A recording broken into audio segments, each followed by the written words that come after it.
Trek in the Vallites.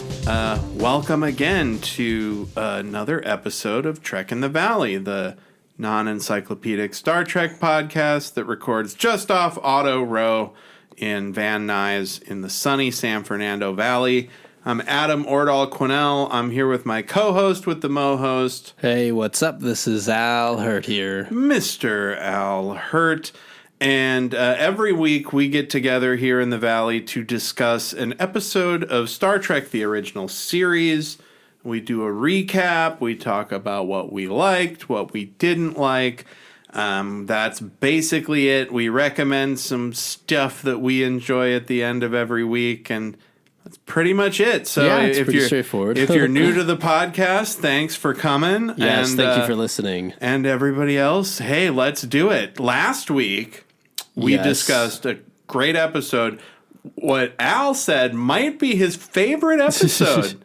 Friday of this season. The one that we're going to talk about now is going to be one of my favorites. Okay. Yeah. Well, you gave. I liked the last one though a lot. You gave Friday's Child a 4. You liked it more than I did. You gave it 4 Star Treks. And all the action. Yeah, I gave the horse people and the throwing the blades. Yeah, Friday's Child. Bones became a daddy. Yes, and then immediately abandoned his child to be a king. Leonard James Akar. So that was Friday's Child. That's what we discussed last week. And this week... this week they are encountering a strange, I guess, disease? Well, that's radiation sickness, right? But spoiler alert, if you're listening, it ends up being a type of radiation. But this episode, thanks for covering when I was taking a drink. We're professionals, professional amateurs. This week we're discussing an episode titled The Deadly Years. Yep. I wonder if that's where the Wonder Years, I wonder if that's where the Wonder Years got their name. They were like, we want it to be like that, but instead of deadly, it should be something good.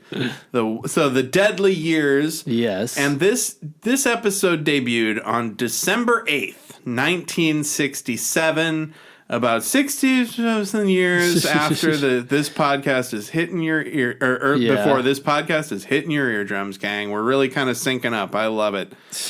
And the synopsis from our wonderful team of synopsis writers that we have over there at Paramount Plus.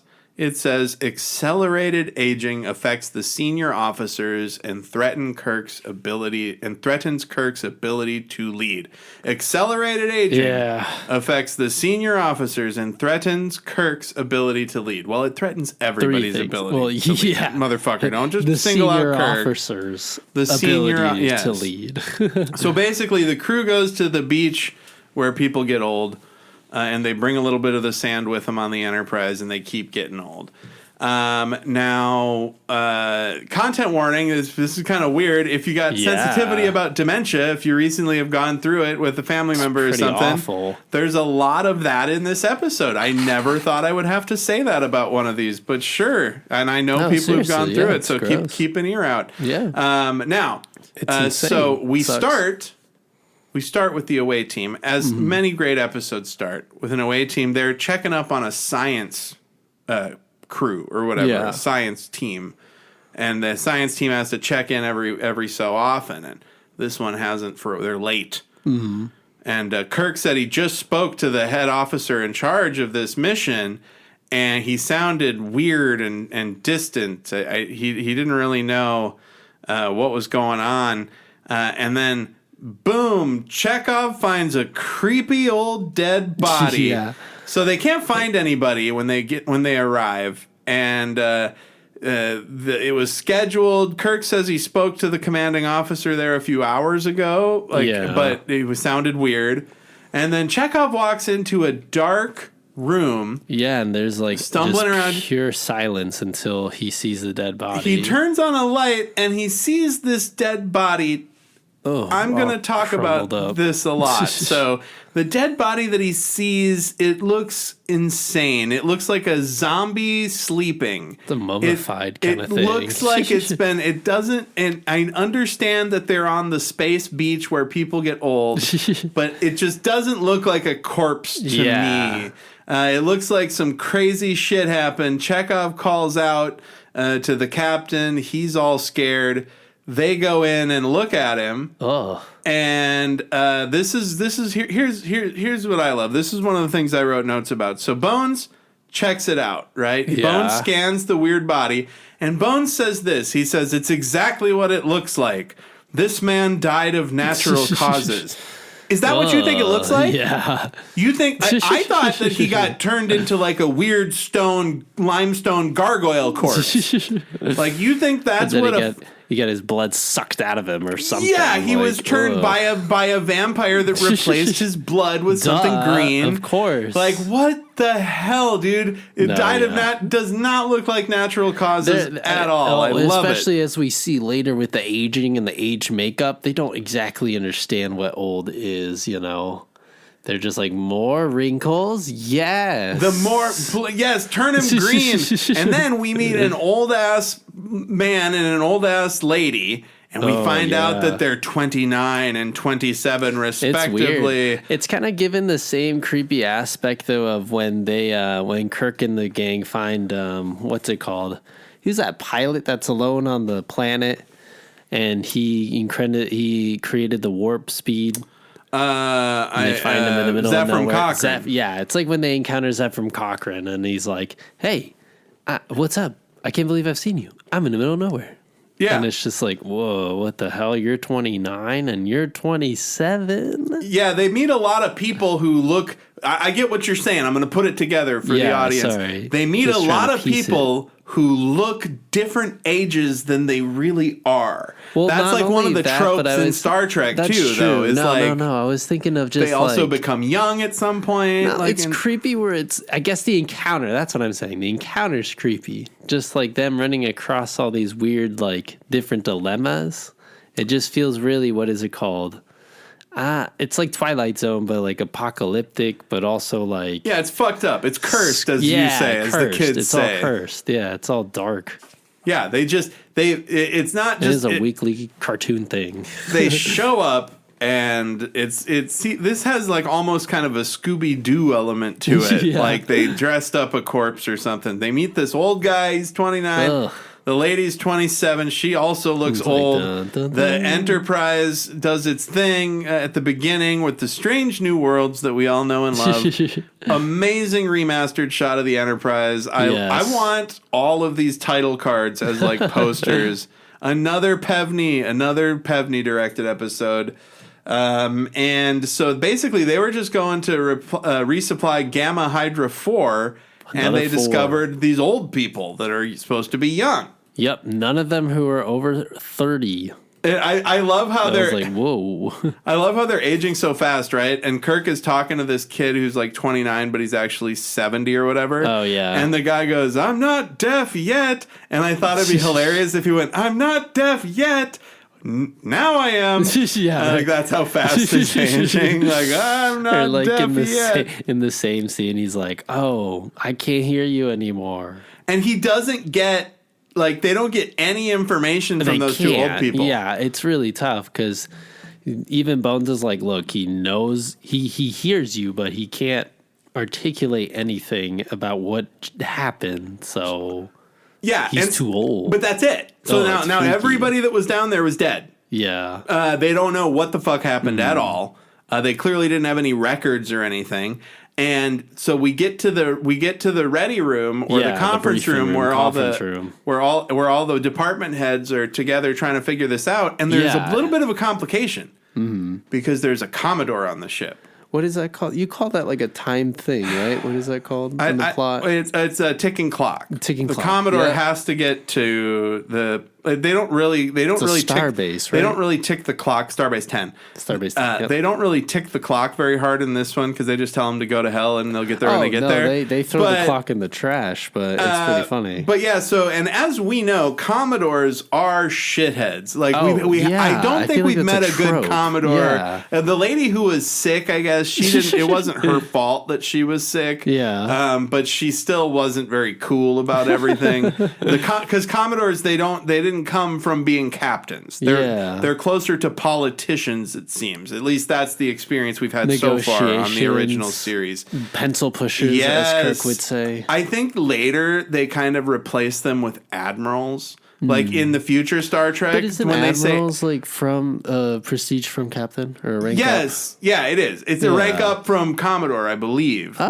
But I could be wrong. Okay, like that's what I'm saying. I think in the future they just sort of replace the language, and that's sort of the same reference for the story. I could be wrong, and if I am, it's probably non-encyclopedia. Well, true, but maybe it's just like emphasizing like how shitty of a leader he is, though, and how it turns out. But Commodore, yep, not very accommodating. Nah, he's not very accommodating. Yeah, no. Anyways, let's move on. So they're in this briefing room figuring shit out, and Bones is like, I got no fucking idea what's going on. Kirk says, could this be we're close to the neutral zone, which becomes important later. We're close to the Romulan neutral zone. Could this be like a Romulan plot or biological weapon or something? That Spock's already looking into it. Out with? Yeah, sure, I'll check it out. Now, they have to, the Commodore needs to get to Starbase 10, but Kirk wants to stay in orbit until they figure out what the beach from Old is all about. Yeah, exactly. And there's also a lady doctor who's important to the story. She plays Janet Sarah Marshall, the actress Sarah Marshall plays Janet Wallace. And Janet Wallace is a woman that Kirk had a relationship with at one point. Yeah. And now she has she says it's been 6 years since we've seen each other. Mm-hmm. So they decide they're going to study what's going on. The Commodore will get you where you're going. Everybody leaves. Kirk chills out with this lady to catch up for a minute. Yes. And she knows to the day how long it's been since so weird. 6 years, 4 days, and the number of hours or whatever, right? Yeah. Or something months. And so in those 6 years, they were dating. They broke up because she's got her job, he's got his ship. He said nothing's going to change, right? Mm-hmm. In that time, she got married and her husband died. And that was the last time Kirk communicated with her. He sent her a note saying, hey, I'm sorry to hear about your dead husband. And that seems like a fucked up amount of stuff to happen in a short amount of time. They do bring that up later, though, in the hallway, which is freaky. Well, in the hallway, we'll talk about that when Kirk is like, you got a thing for old daddies, don't you? Yeah, that was so bizarre. Fuck? You just want me because I'm old, like you're old, fucking old. Yeah, but I was so tired at that point with this whole fucking episode that I was like, oh, that would be a crazy plot line if she was trying to fucking kill these people for Romulans or something, you know? Maybe she's going after old people and like do these crazy tricks. Oh, and Kirk. But then obviously that wasn't it. But well, Kirk. But they resolved this exchange by Kirk saying, "Hey, I stayed on my starship. You met somebody that you loved, and you were fine." And she was like, "I met somebody I respected, and all I had to give up." And he was like, "Well, you didn't have to give up anything." And she said, "Anything except you." Yeah, it's like why? Anywho, jobs be jobbing. They cannot figure out what the fuck is going on with why they don't know. So far, nobody else is getting old. Spoiler alert: everybody starts getting old. The Commodore sucks too. He's on the bridge, and Kirk gives a redundant command on the bridge, and everybody's like, "Excuse me?" And then a young person comes in to sick bay and says, one of the people who went down with the away team. Yeah. And she says, I can't hear anything. I've never had problems with my hearing before. And at this point, I feel like Bones already has a little gray in his hair. They've already made him a little bit older. And then we cut to shirtless Kirk trying to figure out what the fuck is going on with everybody. Well, and the first hint, there's already two hints that come up at this point with Kirk, is the back and, three. Because before he leaves, redundant command, maintain standard orbit. You already said that. His back. And then when he's talking on the phone with Spock or whatever, he's like, oh, make sure you check in on the asteroid. And he's like, I did that. The comet. Yeah, the comet, yeah. So, there was a comet that passed by, and they don't know much about it. It's gone. They need to go follow that or somebody. They stay in orbit. They stay in orbit, and they tell the Federation about the comet to go figure it out. And Bones and Jim have this conversation about feeling kind of having like some little pain here and there, and Kirk is just saying, "Hey, I just tweaked my back a little bit." Yeah. And Bones says, "Well, we better do a physical anyway to figure out what's going on." And then boom, he scans it. Scotty walks in and he's old as fuck, ladies and gentlemen. This reveal is so great. So Bones and Kirk have just the tiniest little bit of gray in their hair. And Kirk is like, I think it's impossible that I'm older than I feel right now. The reveal though is that Bones scans his shoulder and he's like, dude, it's advanced arthritis. And he's like, no, it's not. I shouldn't be this old. And he's like, I could run it again. It's gonna say the same fucking thing. Good catch. Yeah, he diagnoses Kirk with advanced arthritis. Kirk says, no way. And then right as that happens, Scotty walks in. Old as hell. Oh, it's awful. Well, also, not to bag on whoever did the old age makeup for this episode. Oh, they did a great job. So, yes, they did do a great job. It's like theatrical, but... Well, see, the forehead lines kind of look like a high school production that's what I'm saying. Town, it's like, what is it? Theatrical in the sense of, like, art house theatrical. Yeah, it looks like it's a play, yeah, that's what I'm saying. That's how, like, quick it was. Think about how hot those fucking lamps were too. And then after the break, everybody is super old. Yeah, then they start getting super old. I think the reason it'll explain in the compendium later, and I'll cover it at the end here. But the whole shtick is that everybody aged differently. Yes. But then it's like, I think it's funny that I'm sure William Shatner like spoke up and was like, I want to still look nice though. Yeah. But like everybody else should age. That's right? funny. Spock ages the best because of his Vulcan blood, Vulcan DNA. Yeah, but he goes, "I'm half human too." And Spock says, what comes up. "We will all be mental vegetables." Total senility in a very short time. It's a really freaky scenario, yeah, because they're like, in the time that we take to figure this out, we're gonna lose our minds. And we're gonna get old fast. And Bones even says, "Spock, you're perfectly healthy." And Spock says, "Obviously, I've been affected." And Bones says, "I didn't say you weren't affected. I said you're fucking perfectly healthy for Vulcan just north of 100. And Bones is just acting like more of an asshole than he usually is. So this shit is so that's why grim. It's great. Because it's freaky. The crewman that came in talking about her hearing, Arlene Galway. She's 100 times worse than everybody. She gets the worst of it, and it's really grim. Like when she's in sickbay and Bones says, "Hey, just go get some rest," and she goes, "I'm not gonna go to sleep. What the fuck am I gonna find when I wake up?" Like thinking about how much she'd age in her sleep. Like that's some Twilight Zone-y sci-fi ass shit, you know? It has the vibes of like, oh, you're not seeing your staff, so like you're not gonna stay in sickbay. Go to your room. Yeah. And then like she goes and he turns around and he's like, she's fucked, guys. Well, no, because Kirk actually tells her to go to duty. That's true. Kirk says, no, you go to your station. So Kirk steps in and captains even though his brain is deteriorating. Exactly. You could already see the cracks starting to show. I mean, if they weren't before, but they're even more prominent here when like he still goes, "Scotty, I mean, you feel fine, right?" And Scotty's like, "Yeah, I just need a little bit of rest. That's all." This whole episode. It does. I think that's what makes it more entertaining, though. Oh, and this is where when Kirk is old, he confronts the doctor that was his girlfriend at one point. The hallway scene. Janet Wallace. And he goes, "Hey, wasn't your husband that you were with after me? Wasn't he also kind of old?" He was like, "Wait, how many years was it again?" And she goes, 28, right? Yeah. Jesus Christ. And he's like, that's a lot. And she's like, "We were stationed on a remote outpost and we fell in love over our shared interests."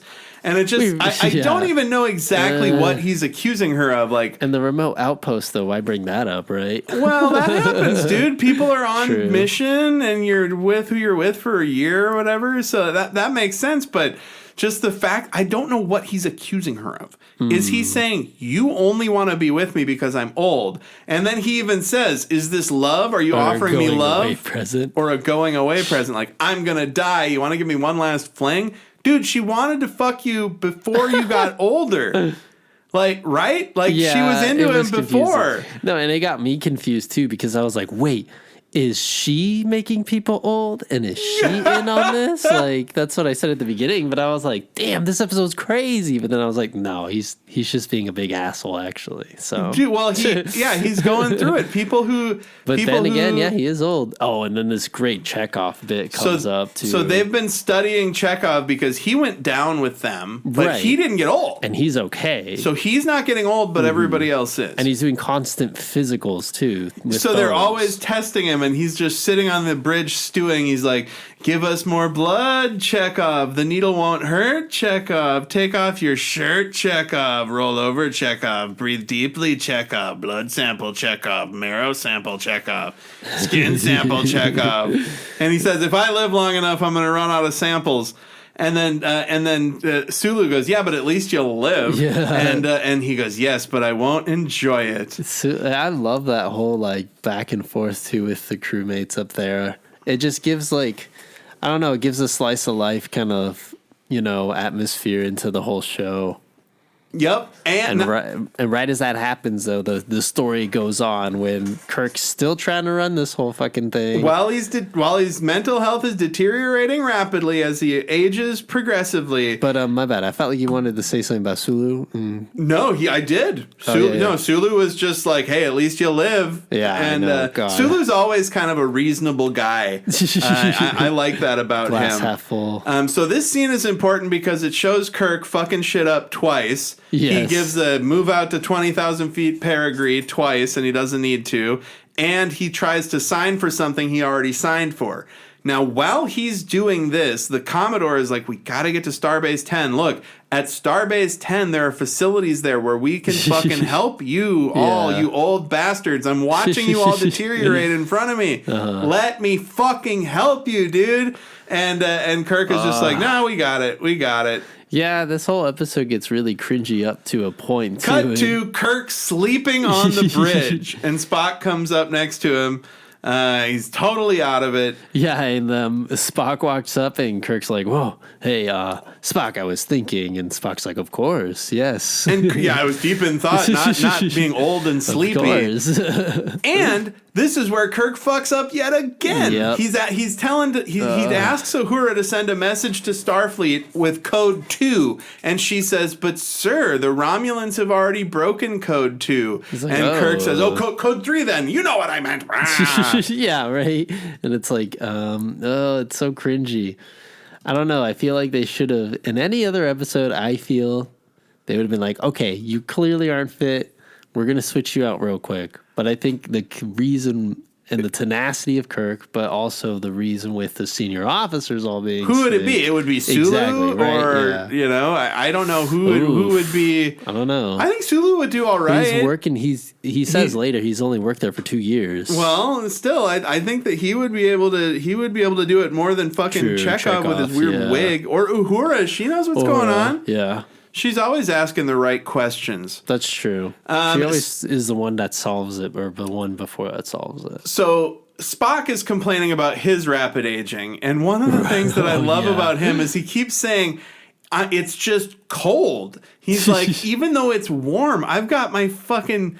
It's cranked to 120 degrees in my room, and I'm still freezing. It's just like one of those old people things where they're just always cold. Yeah, and Bones mocks him. He's like, well, I'm not going to do house calls anytime soon. Yeah. And it's like, I'm serious, though. Like, it's fucking cold. I wondered if there was perhaps something which could lower my sensitivity to the cold. I'm not a magician, Spock, just an old country doctor. Oh, yeah, and Spock throws it back at him, and he's I've always suspected that. Yeah, you are. So here's the funny thing about this old country doctor thing.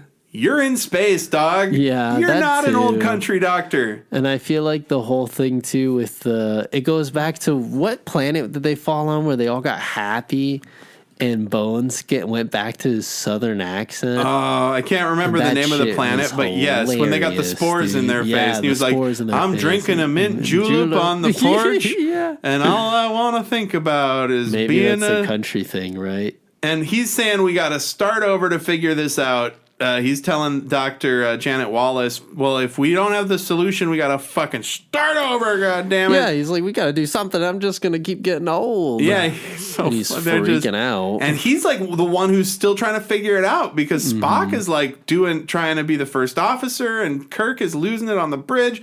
And this is where the Commodore takes Spock aside. Finally, though. And says, look, man, we have to... You'd think that he would be... Here's what I thought. Go ahead. No, go that's first. okay. I thought that the Commodore was going to take Spock to the side and say, look, I'm going to assume command under this regulation because Kirk is fucking done, dude. And you're going to be done soon. And McCoy is done. And Scotty's done. And that one lady who I can't remember her name, she's dead already because he's the Commodore. Why would he remember some regular lady? Yeah. So that's what I thought that's what was going to happen, but no. Which makes 100% more sense than what does, which is he goes, we have to have a competency hearing. Yeah. So in the middle of all this, you've got the senior officer. Oh, say what you were going to say. But what I was going to say is I blame Spock's probably, and he blames it too, his aging. For why I'm assuming he probably didn't take command sooner, or he probably didn't try to figure out how to take command sooner. He and missed let the something. Commodore fucking walk all over him. Because the Commodore suggests the hearing, right? Yep. And he's just pulling the whole like, well, I mean, I don't want to recite the rules as much as you already know them, Spock. So we got to do this, duh, you know. So it's like you're saying, it's so ridiculous. Obviously, this is just take charge. Competency hearing, like you're gonna take just the those time. 2 words doesn't go with old people. Competency and hearing, you know, it's like that doesn't make any sense. That's pretty funny, dude. But like, how would that work? No, I think so they just kill 20 minutes of this hearing, dude. You are pushing back against the idea that they wouldn't be able to test the competency of elder people who can't hear at a hearing. Okay. Well, that was just so ridiculous. I agree. What I think is ridiculous is they only have so much time before the people who can potentially figure this out are going to be too old to do it. And they're going to hang that up. And I should have, I think he's just going to Starbase 10 for like some negotiating shit. We didn't really take a look at that at the beginning of this. Remember. But he says people's lives are at stake though, isn't it? If they don't go to Starbase 10. They always say everybody's lives are at stake. That's true. But the Enterprise. So he says, we're going to do a competency hearing and then I'm going to take charge. And Spock says, but you've never been in command of a ship. And he goes, we're going to figure it the fuck out. So they're going to do an extraordinary competency hearing. Spock resists the suggestion, but he says it's mandatory, and here we go. Yeah, it gets super silly. Now she dies. Oh, God. Yeah, so that part's so fucked. Oh, remember, one thing I wanted to mention earlier is when this Arlene Galway, who is also the lady that went with them on the planet and is getting old, right? Mm-hmm. She walked past a mirror in her previous scene and went, that's a dumb place for a mirror. I fucking love it. But yeah, so anyway, she's dead. She dies now. Sad. I thought she died earlier. And it's not even like she walks in and is like, oh, I'm just going to lay here. I'm tired. She like wraps her hand around the door frame and is like, Bones, McCoy, help. Dead. And they're like, oh, God. I think it's funny that the hot doctor lady is still making eyes for Kirk and wanting to get with Kirk, even though he's going to die of being old any minute now. It comes off strange now. So basically, they do the competency hearing. Yes. And we get before that. There's some pretty funny shit with Bones and Chekov. No, but the line that really threw me off too was. So the lady, the ensign that goes with them to the planet dies of old age in Kirk's arms. And Kirk was like, Bones, how much time do we have? And McCoy goes, oh, it's either a matter of days or a matter of hours. And it's like, can you clarify? Those are two different things for me, sir. Well, earlier, so here's and he's getting old. Yeah. He's getting old, so let's do the math. He says we're aging, every day we're aging 30 years. So in 3 days, they would age 90 years. They'd be like 124 years old. No fucking way are they going to. So it's definitely like 2 hours. Days, maybe less. Oh, so many great shots of the ship. Yes. Cut to the competency hearing. Oh, God. Kirk is mad. Spock has to basically act as prosecution. And they have to go through every single instance, though, of him forgetting stuff. Yes. Of Kirk, excuse me. Kirk forgetting things. Great clarity there, Al. It's insane, That's though. why you're such a good co-host. Well, but that's why this kills so much time, this hearing. It's hilarious. Because, they have cringy. they have to show the evidence that Kirk is not competent. Yeah. And so far, the only things that Kirk has done that show he's not competent is forget things and repeat himself. Yeah, true. So they just get every witness. They're like, Uhura, did Kirk repeat himself? Yes. Sulu, did Kirk repeat himself? Yes. Chekov, did Kirk repeat himself? Yes.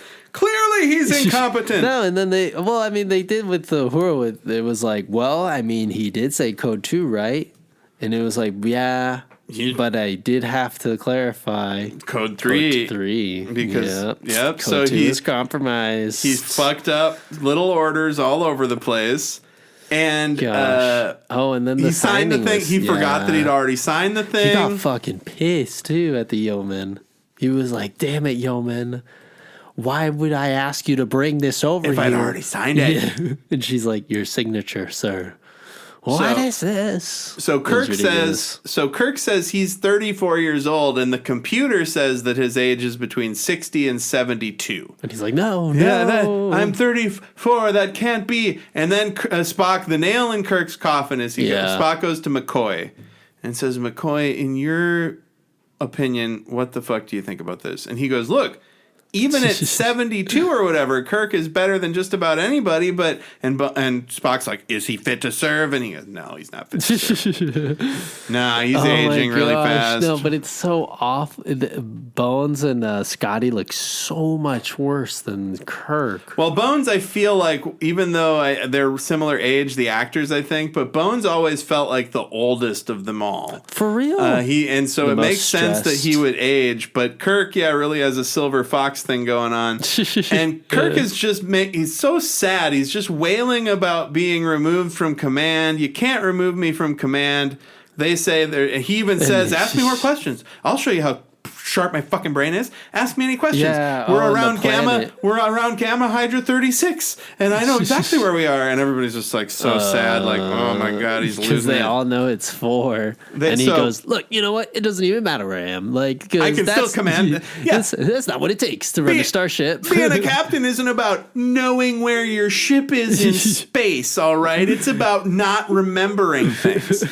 And so they ask Kirk to leave while they deliberate, and the Commodore says, "I'm going to take command." Spock says, "You've never managed a starship."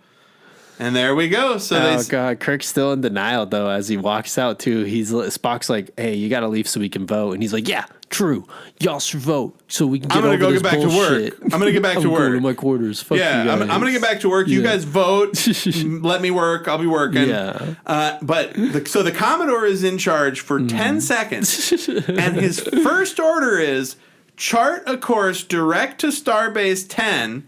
And Sulu goes, across the neutral zone, sir? And he goes, yeah, what? Yes, get the fuck out of here. So now the first order that he gives as a Commodore in Starfleet is to cross the neutral zone. Which is like the big no-no. The thing Star you should Trek. never do. First contact, you should never make first contact with a not warp-capable species. And also don't do this thing either. Wasn't the Balance of Terror, didn't that start off with the border of the neutral zone? The Romulans came out of the neutral zone and they were using that new weapon to blow up bases. Nothing good happens near the neutral zone. Dude, you don't want to be near the neutral zone. Gosh, for sure. Then this scene that comes up is amazing though, because Spock comes up and was like, he opens the door and Kirk's like, they kicked me out, didn't they? Yeah, Kirk calls him a traitor. Kirk fucking tells him that he wants to get out. He never wants to look at his face again.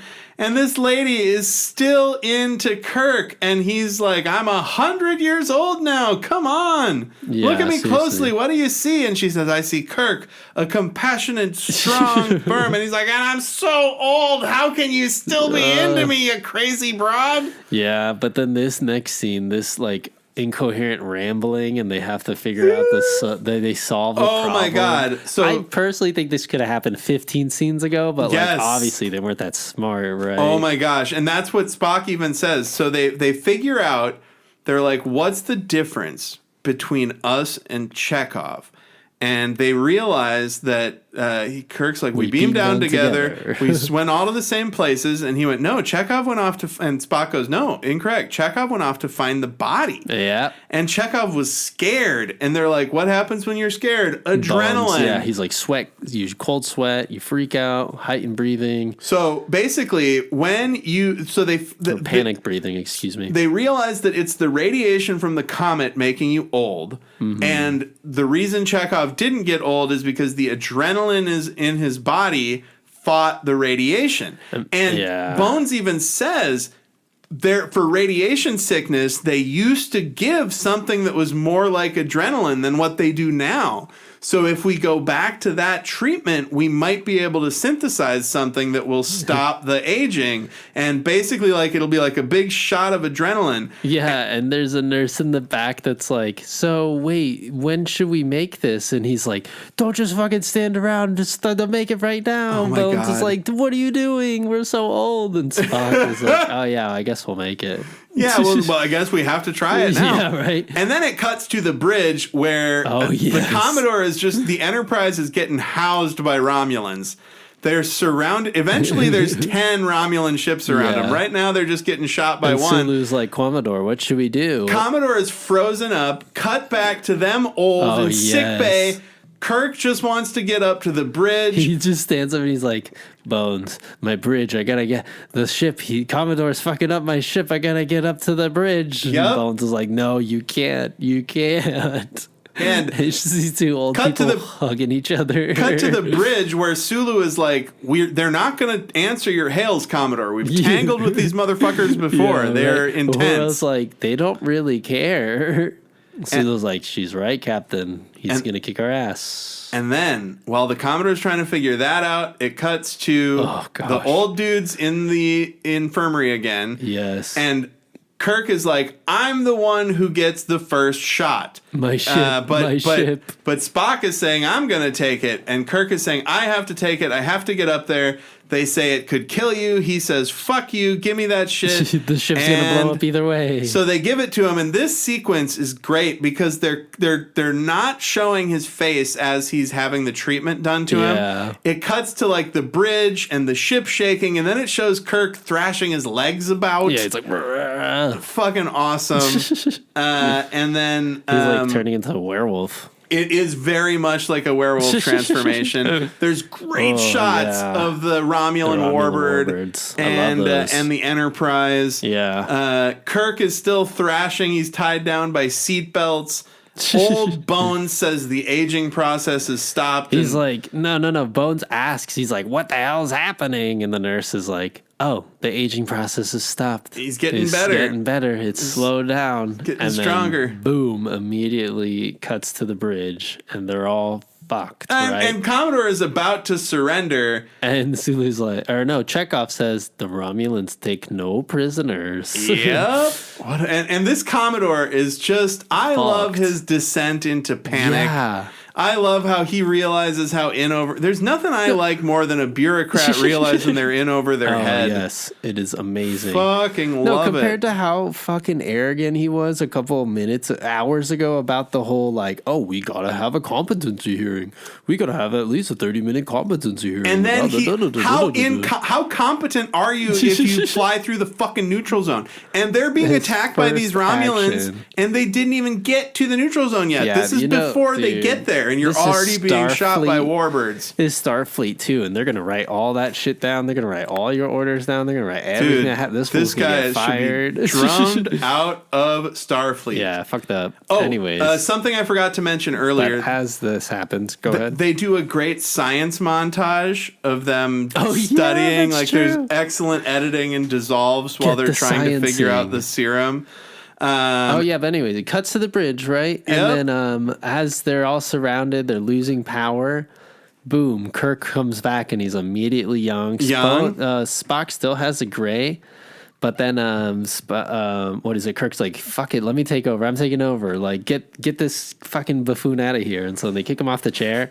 And so then he goes, Uhura, okay, first things first, we need all emergencies power, Scotty. Then he goes to Uhura, and Uhura's like, and he goes, put out a message to the Enterprise or Starfleet in Code 2. And she's like, Code 2? And he's like, yes, Code 2. Intentionally so. Yes. Don't question me. I'm young again. I'm young exactly. again. And then he does the classic Corbomite maneuver. He goes, Starfleet, we're surrounded by Romulans. Yes. There's nothing we can do. We have to implement the new Corbomite device that was installed last week.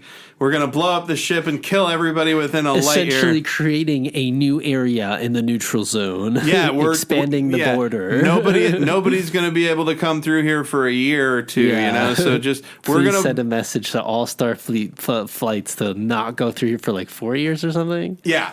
And then he just turns it off. And then he's like, and it's like it'll blow up in 1 minute.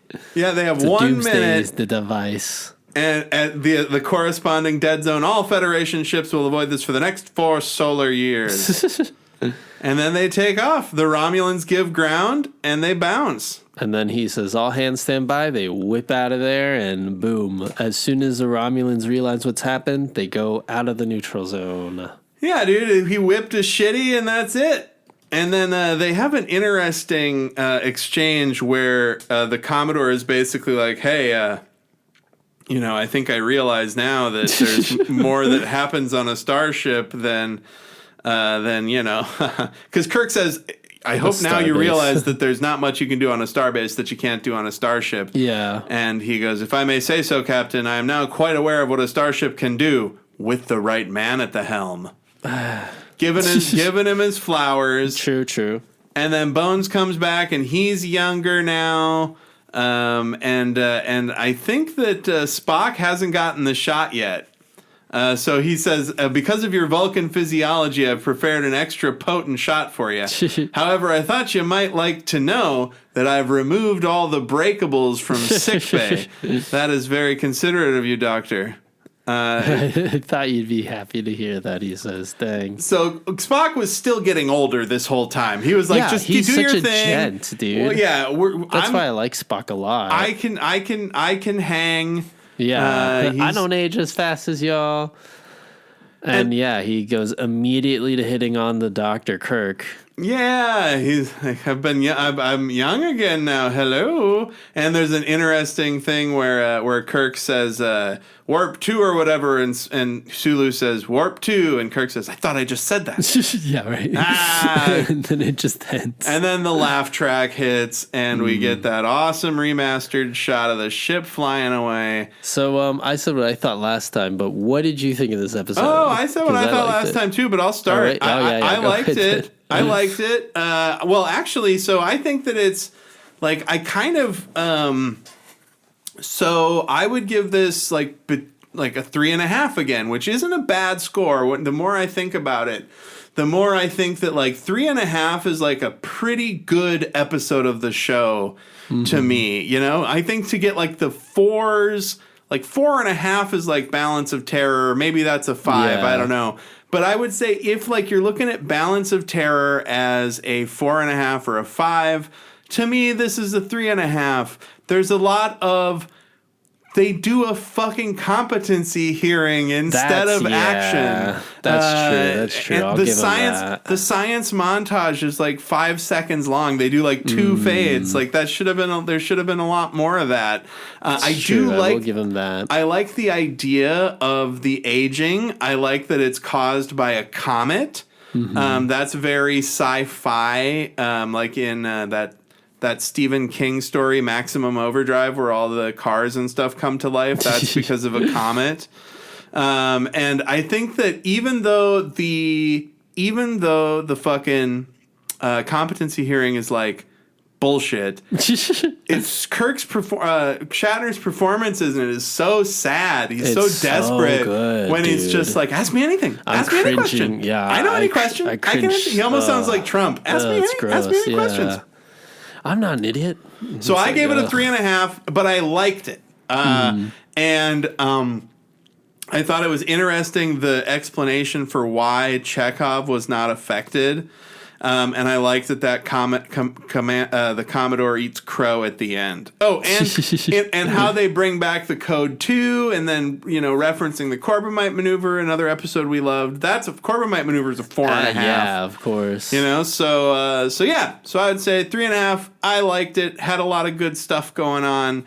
Lots of good dialogue about getting old. And just some weird shit with that old man chaser that Kirk is with. But yeah, I liked it. I think... what do you give it? How many Star Treks? It was probably... I mean, I guess I liked it a lot at first, but now that we fleshed it out and kind of talked about it more, I think I liked how ridiculous it was. So I would give it maybe a 3.75. Yeah, a little bit better than me, but not like that. Not that. But nothing A, like, oh, like wow, not this A. is great. Yeah, no. I mean, it was BB really plus. entertaining, though. And it was just funny in the way of, one, the competency hearing, and then also the old lady, or the doctor that was, like, infatuated with Kirk. I feel like Kirk always is, like, has a relationship with every woman on the show, though, or, like, every guest star. Except that time Bones did. That's true, actually. Well, one thing that I not to interrupt your review, but I thought that it was interesting that Spock says there was a low-range, undetected radiation, and that's what it was the problem. And Kirk's like, why didn't you notice it before? And Spock's like, because I'm getting fucking old, idiot. See, okay, I think that was the whole crutch, I guess, that they kind of leaned on. But it goes back to my whole issue of like, well, if they already knew that, though, if they already knew that they were getting older and they were already losing their minds, why wouldn't someone else step up and take charge? Like, was it just because it was Scotty, Bones? Where are their second in commands for each department? It's Scotty, Bones, where are their Spock, and Kirk. Where are their lieutenants? Yeah, there's got to be someone that's like, hey, this isn't right. Not the Commodore, That's like if Sarek was like, let me fly this spaceship just because it's an emergency. Yeah. Oh, I hate when people take over the ship in an emergency, and people always use it as a way to fuck shit up. Oh, actually, yeah. And I just, I don't know. I just wanted to add though that the aging thing was really interesting with the makeup and stuff, and I just thought that was really hilarious with Scotty and how he just doesn't really have any lines after. Yeah, he just gets old and that's it. And the other thing about the age makeup, we talk about often how the HD remasters make everything look better. Yeah. And I think with this age makeup, though, it might almost work against it because the HD, you really see like the spirit gum. You really see the seams in the prosthetics that you wouldn't see before because it wouldn't be as high definition. No, so they just had to worry about like highlighting it for the camera, right? That happens when you do HD remasters of like old science fiction films. Well, I guess this is science fiction, but old science fiction films, horror films, sometimes it makes the practical effects look less cool and real because you can really see the strings, so as it were. It's true, yeah. But I mean, I guess it goes to the gimmick, though, of what we both liked, how it was like kind of an indie theater kind like of a play. vibe. Yeah. And that they were all hamming it up, too, with like their old age and twitches and stuff. How like, oh, and actually, I did want to add to the compendium here, the compendium that I have here for Star Trek. Yeah, kill it. It was just that it was explaining the aging. One second, really quick. Oh, yeah? Really quick. We haven't talked about the compendium in a few episodes. This is a book that Al bought at a thrift store, and it's titled... It's like a big reference book for the original series. And it was written by... Oh, yeah, Alan Asherman. There you go. Shout out to Alan Asherman. Thank you for that. But basically what the book was saying was that... Captain Kirk, and this is about the aging, Captain Kirk, to whom fertility is especially important, does not age as quickly as the others because of his intense determination to retain his youth. I mean, I guess. And then it says Spock, to his Vulcan heritage and lifespan. Dr. McCoy, shouldering the responsibility of covering a cure for the ailment, ages quickly. Because we were right, he's super stressed. And then Scotty, the quickest of all, due to his metabolism. But I don't know if they really brought that up. Well, they say that they bring it up because people age at different rates, right? That's the whole shtick. The lady that dies, they say it was because of her metabolism as well. So, yeah, that's certainly part of it. But yeah, decent episode. I liked it. I thought that the practical makeup effects were cool. I felt like they didn't necessarily benefit from the 4K remaster. And that is also great title, The Deadly Years. Oh, wait. One more thing, though, actually, I did want to add. So it also adds a compendium, and this is what you were bringing up, too, with a reference to the Corbomite maneuver. It shows Chekov turns and smiles at Mrs. Sulu as Kirk mentions Corbomite. Though not part of the Enterprise bridge during though not part of the Enterprise bridge crew during the Corbomite maneuver, this suggests that 1, Sulu had filled him in on what happened, or 2, Chekov had been on the Enterprise in some other department. The second alternative seems the more likely, since Khan remembers Chekov in Star Trek 2. Although so Space funny. Seed was another segment that took place before when we were introduced to the ensign.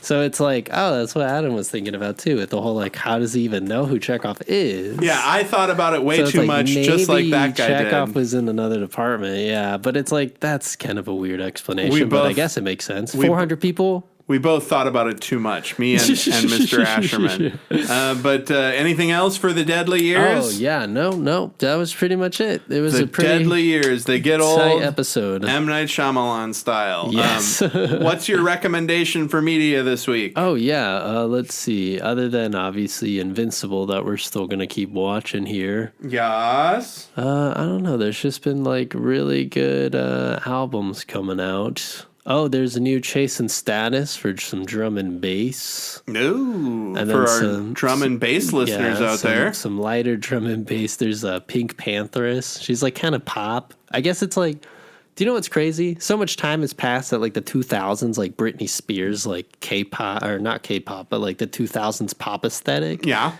It's come back in the trend. Yeah. So like she's kind of imitating that, this Pink Pantheress lady. Cool. Android 52 is kind of like this disco funk house artist. He released an album too. So yeah, just those I would recommend. Listen to some electronic music, gang. Yes. Chase and Status, Android 52, and then Pink Pantheress. Pink Pantheress. I'm recommending that everybody go watch Blue Eyed Samurai on Netflix. It kicks ass. It's about it's about a version of Japan where they kick all the white people out in the early 1600s, which may have happened historically or something. I can't remember if that's based on a true thing, but and there's this amazing samurai who is half white basically, and it's a huge deal. And I don't want to spoil anything else. It's an anime that's made, and it looks kind of like that League of Legends show. It has a bit of that vibe in the animation style, but it's really fucking cool. And she's got the samurai, the blue-eyed samurai has a sword that's made out of a meteorite. Whoa. Dude, it's rad as hell. And it's super violent. There's lots of nudity. It's an R-rated, it's a TVMA thing. Super bloody. Yeah, it's great. Who's behind it? What studio? It's a Netflix. I think it's based on a book or a comic book or something. I can't imagine that this is an original property. It's like I said. The Blue-Eyed Samurai meets this kind of interesting character who follows with and wants to be their apprentice or their assistant. It was based on, created by Michael Green, written by, it's an original story. Wow. Oh, wow. Yeah. But so check it out. Blue-Eyed Samurai.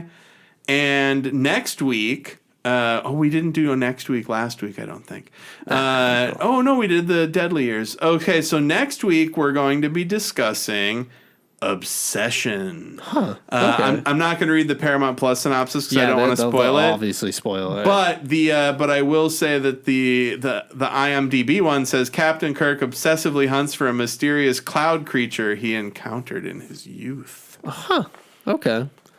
All right. We'll see. I don't know. I mean, I was going to say these last 2 episodes have been pretty good. So, like, this feels like a time for the dip. Think it's going to dip? Yeah, but who knows? Well, season 2 might stay strong. Everything I'm reading says season 3 is the whole dip. Like season 3, I guess, has some really bad stuff. Everybody keeps talking. I can't wait to get to that. I keep seeing about this episode, Spock's brain, that everybody complains about. Yeah, that is the podcast for this week. Thank you so much for listening. Of course, thank you. Share and like, share, subscribe, rate, review, do all the stuff in the bumper, and just have a great rest of your week. Bye bye. Thank you. Bye bye. Trek in the Valley is executive produced by Adam Ordall Quinnell and Al Hirt. Theme song by Al Hirt. Recorded by Adam. Mixed and edited by Al. Check the show notes for our socials, and you can email the pod at trekinthevalley, all one word, @gmail.com. Like, subscribe, review, and always explore strange new fucking worlds.